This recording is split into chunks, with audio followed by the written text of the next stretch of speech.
তারাও এইরকম বিয়ে না করিয়া যেমন বাচ্চা হওয়া বোকামি, আমাদের এখন অন্তর্বর্তী সরকার দেশ চলাটাও বোকামি।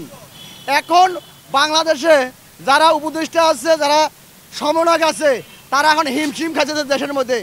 তারা বলতেছিল আমরা সিন্ডিকেট ধ্বংস করব, আমরা সিন্ডিকেট ধরবো, আমরা মানুষের দালাল সিন্ডিকেট সব কিছু আমরা দেশকে গণতন্ত্র ফিরিয়ে আনিয়ে দেবো। কিন্তু গণতন্ত্র আমরা কিছু পাই না। যে আমাদের নাহিদ, আসিফ মাহমুদ ভুঁইয়া এরা মন্ত্রী হলো আমাদের গরিব মানুষের রক্তর বিনিময়ে। আবার গরিব থেকে এরা অনেক স্বপ্ন দেখতেছে। যারা 850 জন শহীদ হয়েছে তারা প্রেস ক্লাবের মধ্যে কান্নাকাটি করতেছে সন্তানের জন্যে। মারা ছেলেরা বাবারা কান্নাকাটি করতে কি জন্যে? আপনাদের কি ওই মন্ত্রীর পদ বসার জন্য কি আপনারা এই গরিবের রক্ত মাংস চুষি খাওয়ার জন্য কে দেশের মধ্যে আপনারাও স্বৈরাচারের মতো করতেছেন? এক স্বৈরাচার পতন করেছি, আর এই বাংলার মাটিতে স্বৈরাচার হাত দেব না। আমার মূল কথা, আপনারা বলেছিলেন আমরা বাংলার মাটিতে ইলিশ মাছ খাওয়াবো। আমরা জনগণ, আমরা শহীদের বিচারে পাই নাই, আমরা ইলিশ মাছ কোথায় খাবো? আমরা ইলিশ মাছ খাওয়ার দরকার নাই, আমাদের দেশে গণতন্ত্রের দরকার। আমরা গণতন্ত্র এখনো ফিরি পাই নাই।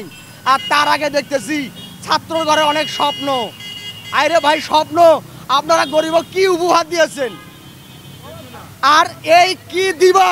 আর তার মধ্যে আপনারা ভাবতেছেন আমরা আগামী দিনের প্রেসিডেন্ট হব।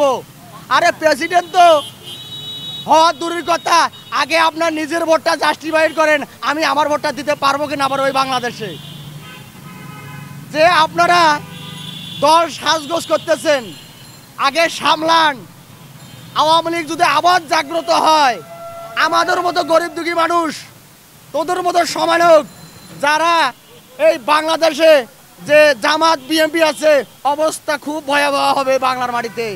গৃহযুদ্ধ বাঁচবে। আমি বলতে চাই, অগ্রিম এলাম, আমি রিক্সা ড্রাইভার বলতেছি, আগামী দিনে যদি।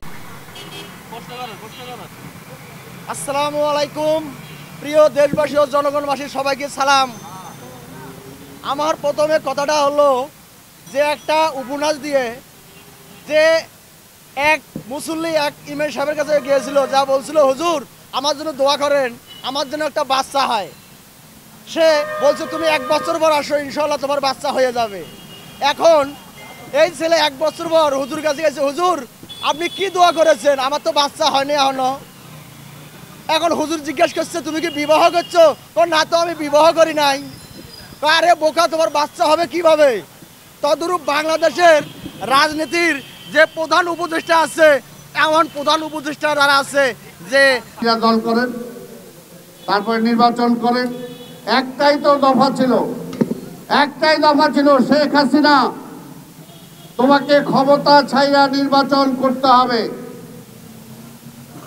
এটা তো এক দফা ছিল আমাদের। আগে 15টা বছর ধরে তো এটা নিয়ে আন্দোলন করছি আমরা। সেই শেখ হাসিনা বলছে ক্ষমতা ছাড়া যাবে না।